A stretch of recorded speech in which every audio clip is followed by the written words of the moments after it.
Do you want to play rough? Okay. Uno. Say hello to my little friend. Yeah, I know, you got two Minirig Mark IIIs. You've even got two Minirig subwoofers Mark IIIs. That's all you need. You've got a full 2.2 system. Yeah, I know. Okay, they do the minis as well, but you've got a 2.2 system. Why would you possibly want to get the Minirig Minis? By the way, these are the Mark IIs to go with it. Well, hang on a sec. Have a listen to this. So I'm going to play all the different ways you can play Minirig, along with adding a Mark II Mini. And you tell me if you think the difference is significant. Just to say, both the Mini and the larger Mark III, obviously you have your charging port, but you also have in-out, auxiliary in-out puts. Does that make sense? So I can simply add my Mark II Mini to a playing Mark III simply by putting my auxiliary in there, and you see it automatically comes up. However, that's now going to come on in wired mode. So don't actually do that until you've hooked up by Bluetooth. Once you've hooked it up by Bluetooth, by turning it on, then I can put in my auxiliary lead. Then even though that's turned off, I just have to add my Minirig Mini, and that will automatically come on. And they are now linked in mono mode.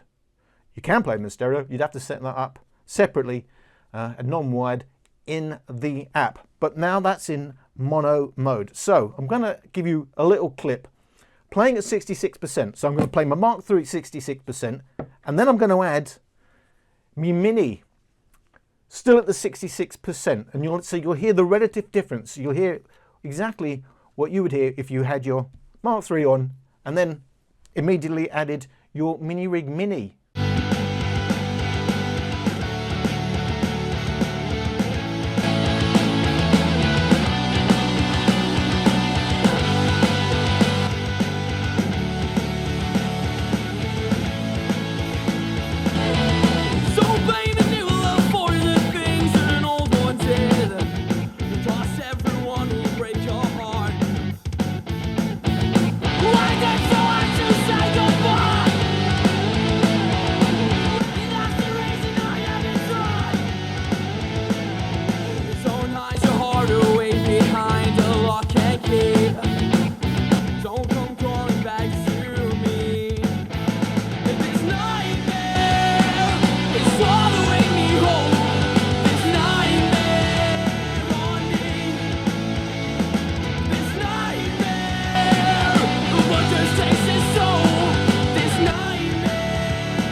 So I'd say, for me, I was a bit surprised, more than a bit surprised. I was pleasantly surprised when I started playing my Minis with the Mark III. I had already been playing the Minis with the subwoofer, 2.1, 2.2 systems, but we're having the sub at low gain with the Minis at high gain. I quite like that. It's quite pleasant. Whereas the Mark IIIs are much more upfront and hard hitting. These are a much more relaxed listen. If you keep in mind the limitations. Obviously, look, it's a lot smaller. Can you hear the difference? To me, there's something about the Mark II Mini where it has this almost pseudo kind of surround sound. It opens up the sound. It's more airy. There's more going on. It seems like there's a bigger sound stage. It seems to add more than just adding another driver. It has a different nature to it, and I think they blend really well. Is it going to be the same thing if I started with a stereo pair of Mark IIIs and then added my Minis?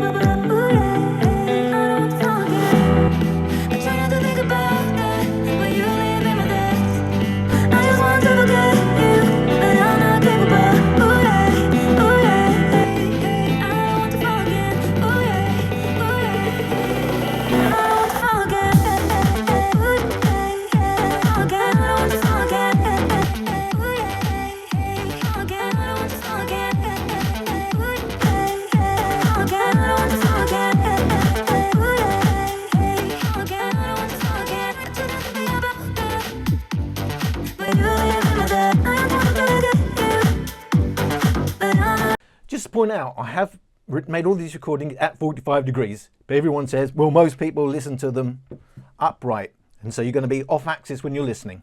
Recording at 45 degrees, the actual speakers themselves have a sharper, more defined high end than you're getting from these recordings, because I'm recording off axis, which gives a smoother response at the default tuning. Of course, you've got the app and you can actually use their studio mode, which allows you to listen on axis in a balanced way. However, I still like to use my custom settings when I use the app. And I'm going to say, because I have lately found myself playing the stereo pair with the minis, leaving the stereo pair firing upwards, adding some bass, going I think plus 6 decibels all to the top slider, I think on the 80 hertz mark, and then is it the 250 hertz mark? Well, the upper bass anyway, about halfway, does fill out the bass along with having that flat on the surface. And then just pointing the minis at me, I find that really nice. Hardly even missing the subwoofer. Obviously, if you want some real deep bass, yeah. But I find that a really nice listen. This is becoming at the moment my default listen. A pair of these firing up, boosting the bass in the app, and then listening with the minis on axis. I found that to be a nice, balanced, pleasant, enjoyable listen. But of course you can go further. If you started with a 2.1 system, you may already have the 2.1 system. A lot more people have the 2.1 than the 2.2. Would there be any point in adding your Mark II minis?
So yeah, same thing. There is something to the nature of the minis.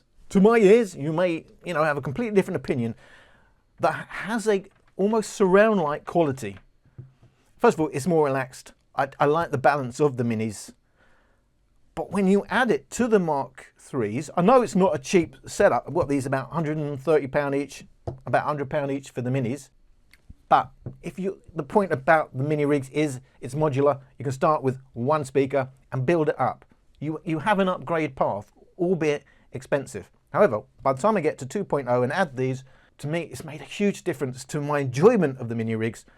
I do like to listen on axis, but I find the Mark IIIs a little bit sharp, a little bit too upfront for me. But listening like that opens up the whole sound. Really, really nice to my ears. Same with the 2.1. So you think, well, the subs, have a 2.2 system, 2 subs, it's going to overwhelm it all. The minis not really going to make much difference, are they?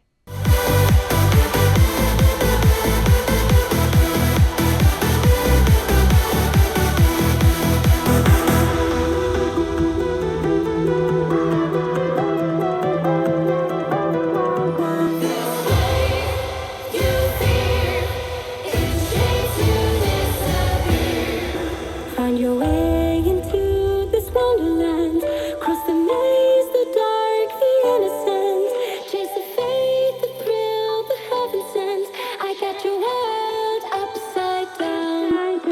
labyrinth will guide you far away to the place where senses will decay. Your ghosts and minds will shadow play. I got you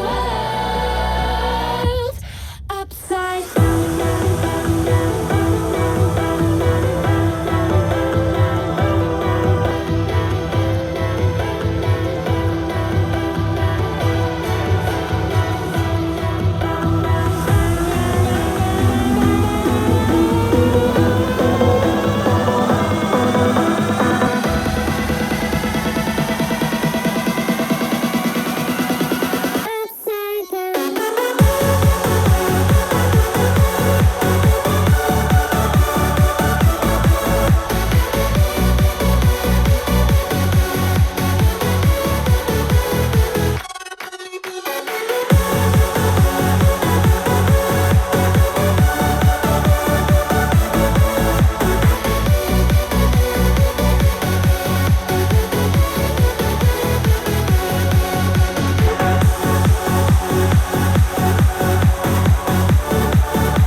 So yeah, it's the same story. Seems to be the sum of the parts is greater than the whole. Now, obviously, when you're adding all of the speakers together, basically you've got 4.2 system. So you're using both the outputs on the Mark IIIs. One is going to the Mini, and then simply add the other one out to the sub. And it isn't much of a hassle. You know, to me, the biggest issue with the Mark III Minis and all the mini rigs that I've personally had, cannot get wireless lock to work in a reliable way. However, manually pairing in stereo the Mark IIIs works okay for me. Weirdly, the Mark IIs never worked in wireless stereo until I got the Mark IIIs, and now every time I go back to the Mark IIs, wireless lock is working fine. But that's the biggest hassle. The initial wireless pairing. After that, actually setting up all these other speakers is a doddle, because you're simply using the outputs to an input. You don't even have to turn it on. It'll automatically turn on as you insert it. So yeah, even up to a 2.2 system makes a big difference. Not cheap, granted. Just to give you an idea where we are when we hit a 2.2 system, if I play that alongside the JBL Xtreme, it's so extreme. This is the JBL Xtreme 2. I'm using the JBL Xtreme 2 because I don't have anything larger than this. This is about as large as I can go and still have a place in my life in any practical way. That's why I haven't got any speakers bigger than that. Just to give you an idea, as a reference point, what does this sound like against the Xtreme 2? Bear in mind, I'm recording Minirigs off axis. It's going to make it sound a little bit duller, or quite a bit duller at the high end than it would do in reality, because it's not pointing directly at my mics. Now, when I record the JBL Xtreme 2, the mics are pointing directly. Well, they're not pointing directly, but it's on axis to the Xtreme 2. It's going to favor the high end when you have a listening this way, A/B. So bear in mind, in this comparison, the mini rigs are going to sound a little bit duller at the high end than they would do in reality, simply because I'm recording at 45 degrees, because that's how most people seem to listen. I don't. I do like listening on axis, but for most people, they say, well, we want to listen, you have it firing up, that's how we really listen. So that's why I've done recordings like that. But just to get a sense of where we are, that's my reference point.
it makes it sound very brittle and lacking a lot of body, which for a bass heavy speaker, just to give you a sense of reality, obviously you can only do so much in recording, and then it's all compressed as you hit YouTube.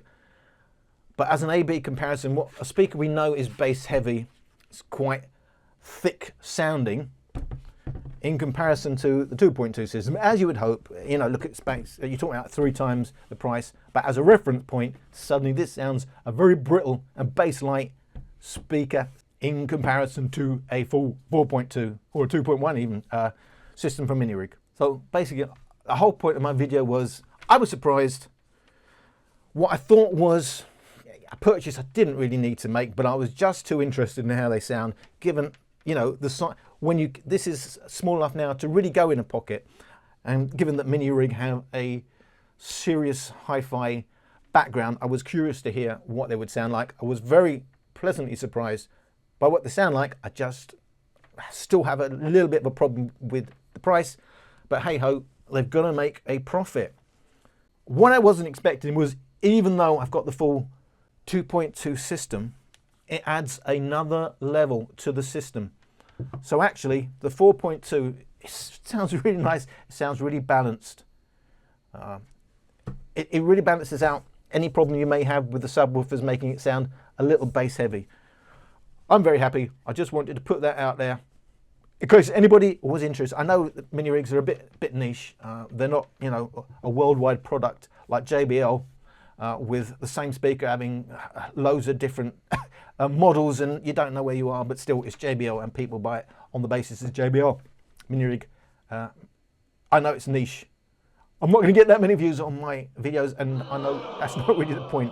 Just wanted to share my opinions with you. I hope you got something out of my video, and thank you for watching.